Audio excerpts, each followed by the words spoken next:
El panorama de la ciencia, por Bertrand Russell. 5. Capítulo primero. Ejemplos de métodos científicos. 2. Newton.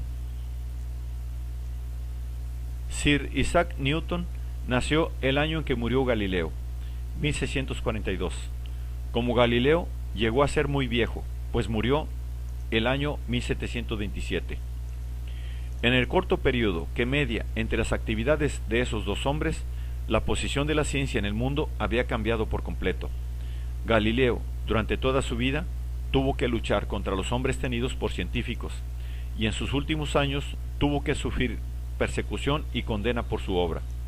Newton, por el contrario, desde el momento en que, a la edad de 18 años, entró como alumno del Trinity College de Cambridge, escuchó el aplauso universal.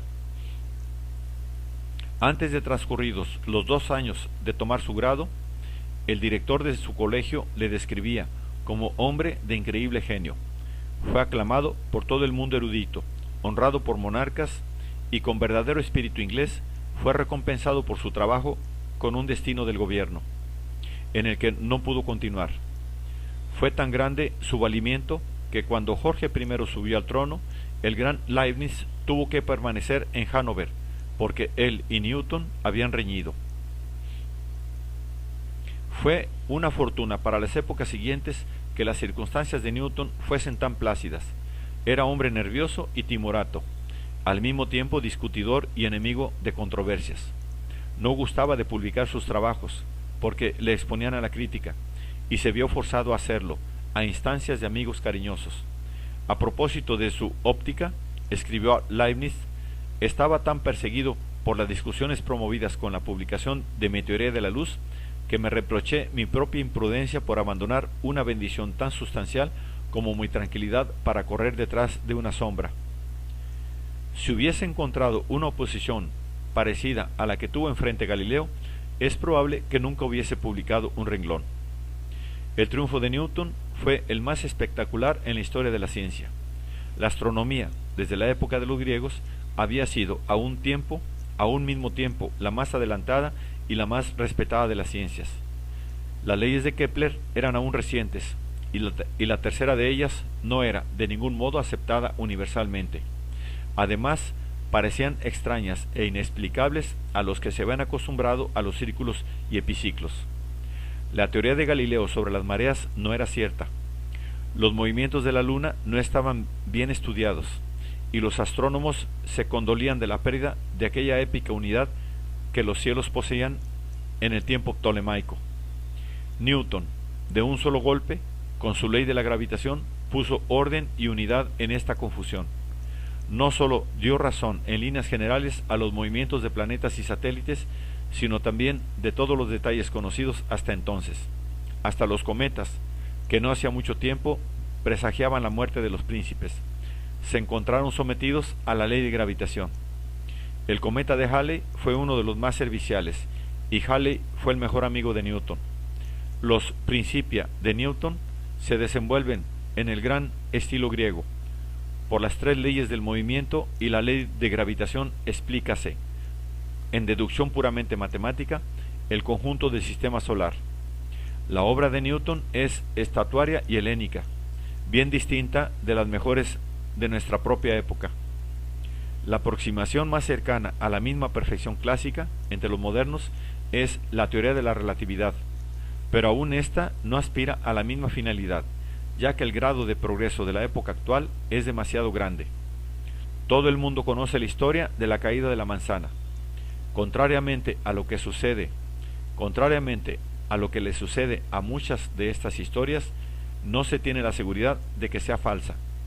En todo caso, fue en el año 1665 cuando Newton pensó por primera vez en la ley de la gravitación, y en aquel año, a causa de la gran peste, pasó una temporada en el campo, posiblemente en un huerto.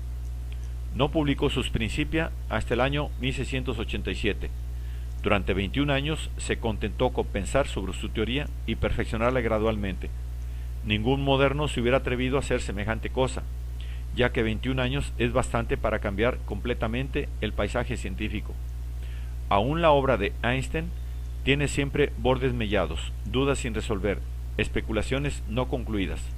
No digo esto en tono de crítica, lo digo solo para ilustrar la diferencia entre nuestra edad y la de Newton. No aspiramos ya a la perfección, a causa del ejército de sucesores a quienes podemos apenas aventajar, y que están en todo momento dispuestos a borrar nuestras huellas. El respeto universal otorgado a Newton, en contraste con el trato que encontró Galileo, fue debido en parte a la propia obra de Galileo y a la de otros hombres de ciencia que llenaron los años intermedios, pero también fue debido, y no en pequeña proporción, a la marcha de la política. En Alemania, la Guerra de los 30 años, que estaba en su apogeo cuando murió Galileo, diezmaba la población, sin influir en lo más mínimo en el equilibrio de poder entre protestantes y católicos. Esto fue la causa de que aún el menos reflexivo pensase que las guerras de religión eran una equivocación. Francia, aunque potencia católica, había apoyado a los protestantes alemanes. Y Enrique IV, aunque se hizo católico para ganar a París, no fue impulsado por este motivo a un gran fanatismo en la práctica de su nueva fe.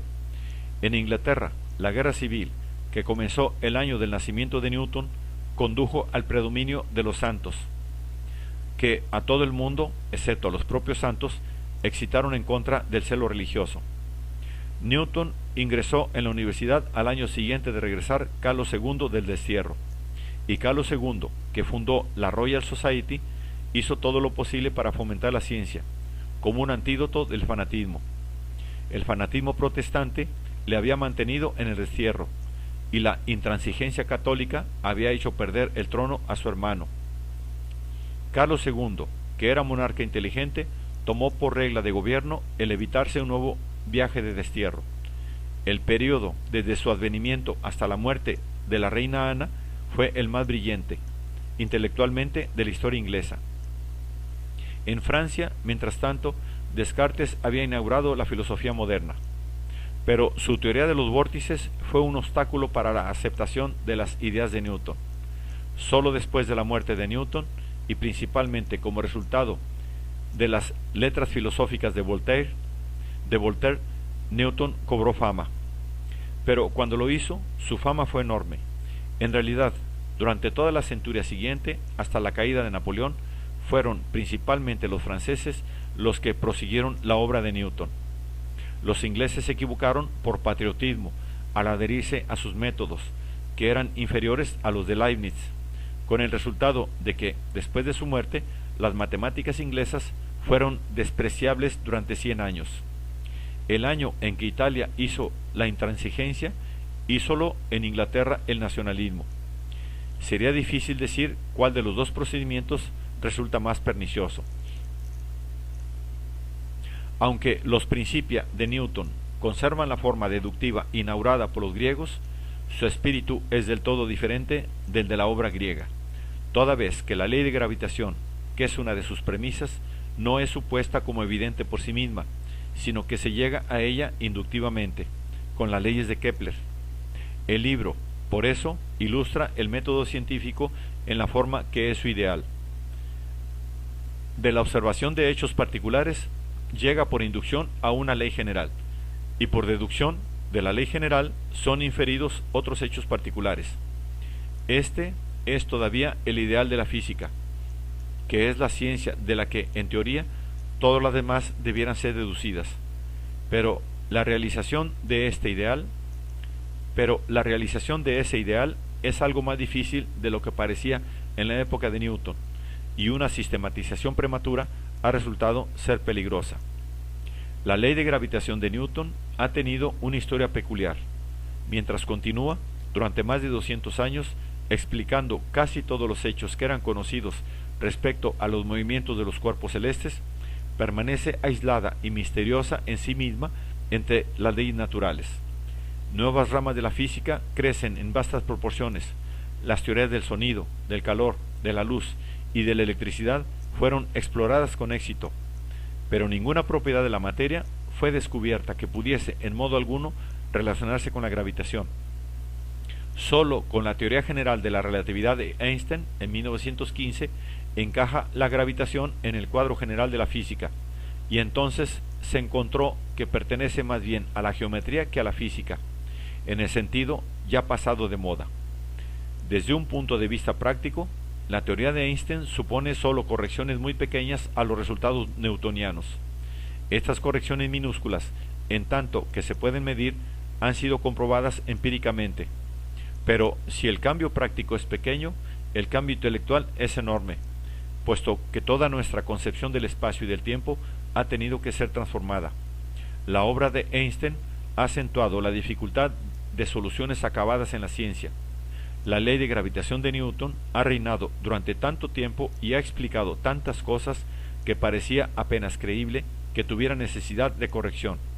Sin embargo, tal corrección ha resultado necesaria al final, y nadie duda de que la corrección tendrá que ser a su vez corregida.